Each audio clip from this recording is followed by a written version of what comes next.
Assalamualaikum warahmatullahi wabarakatuh. Kembali lagi di channel kesayangan kita SSC Area Jombang bersama saya Bu Wiwin Utari. Kali ini kita akan belajar bersama mengenai pertumbuhan dan perkembangan tumbuhan dan faktor-faktor apa saja sih yang mempengaruhi pertumbuhan dan perkembangan tumbuhan. Kita langsung saja pertumbuhan dan perkembangan pada tumbuhan. Kita mulai dari pertumbuhan dulu. Pertumbuhan itu adalah proses bertambahnya ukuran tubuh tumbuhan. Kemudian, kalau perkembangan itu adalah proses menuju kedewasaan. Nah, ini kan jelas ya, ukuran ya. Jadi tumbuhan itu bisa bertambah tinggi dan juga bisa bertambah besar. Nah, kalau ini kedewasaan itu dia itu maknanya sudah mampu bereproduksi, berarti sudah tumbuh bunga, sudah muncul bunga. Kemudian apalagi kalau pertumbuhan? Pertumbuhan itu dia bersifat irreversibel. Irreversibel maknanya dia tidak dapat kembali ke bentuk semula. Jadi tumbuhan yang sudah besar itu nggak mungkin dia akan kembali ke dalam bentuk yang masih kecil. Kemudian kalau perkembangan dia itu bersifat reversibel. Nanti kebalikannya dari yang pertumbuhan. Kemudian selanjutnya yaitu dia juga bersifat kuantitatif.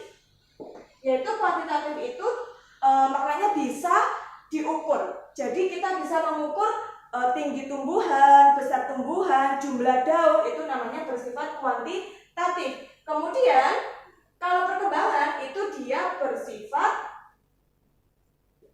kualitatif. Kualitatif maknanya dia tidak bisa diukur. Kemudian bisa nggak sih pertumbuhan dan perkembangan itu jalan-jalan sendiri? Maksudnya pertumbuhan itu jalan sendiri, perkembangan jalan sendiri? Tidak bisa. Jadi pertumbuhan dan perkembangan itu harus berjalan beriringan.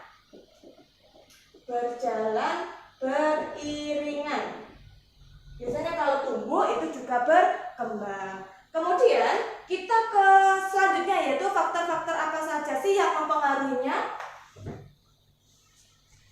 Selanjutnya kita akan mempelajari faktor yang mempengaruhi pertumbuhan dan perkembangan. Jadi ada dua faktor.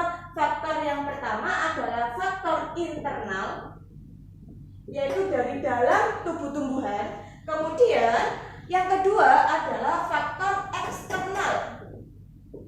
Eksternal yaitu faktor yang dari luar tubuh tumbuhan. Kita mulai dari faktor yang pertama dulu, faktor yang internal, yaitu yang pertama adalah gen. Gen itu adalah pembawa sifat dari tumbuh-tumbuhan. Nah ini gen ini bukan faktor satu-satunya di faktor internal, ada lagi yaitu faktor yang kedua yaitu adalah hormon. Hormon ini mempengaruhi kerja di sebagian tubuh tumbuhan. Contohnya hormon pertumbuhan yaitu adalah hormon auksin. Auksin ini berada fungsinya yaitu untuk pemanjangan sel. Dan letaknya di titik tumbuh. Biasanya ada di ujung-ujung tumbuhan. Kemudian ini ada dua faktor internal yang mempengaruhi pertumbuhan dan perkembangan pada tumbuhan. Kemudian kita lanjut ke faktor yang eksternal, yaitu yang pertama adalah air dan kelembapan.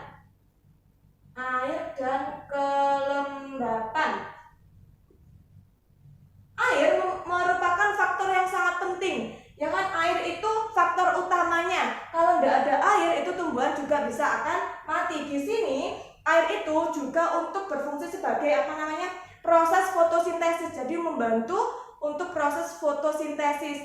Kemudian kalau kelembapan itu berfungsi untuk menjaga substansinya sel agar selnya itu tetap dalam keadaan substan. Kemudian yang kedua adalah nutrisi.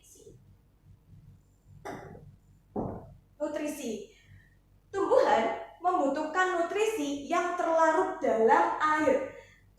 Kualitas nutrisi itu juga berpengaruh terhadap pertumbuhan dan perkembangan tumbuhan. Jadi semakin baik kualitas nutrisinya, itu juga akan semakin baik pertumbuhan dan perkembangan pada tumbuhan. Kemudian yang ketiga ada cahaya matahari. Cahaya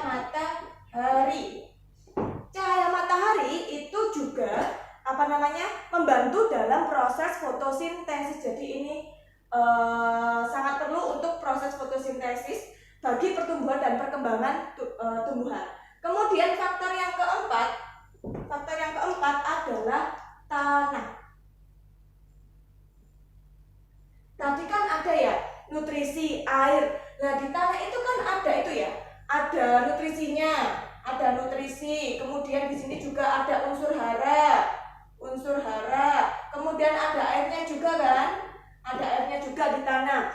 Nah, di sini tanah yang baik itu tanah yang mengandung cukup nutrisi, unsur hara dan air untuk pertumbuhan dan perkembangan. Tidak berlebihan juga tidak kekurangan. Kemudian yang kelima adalah suhu.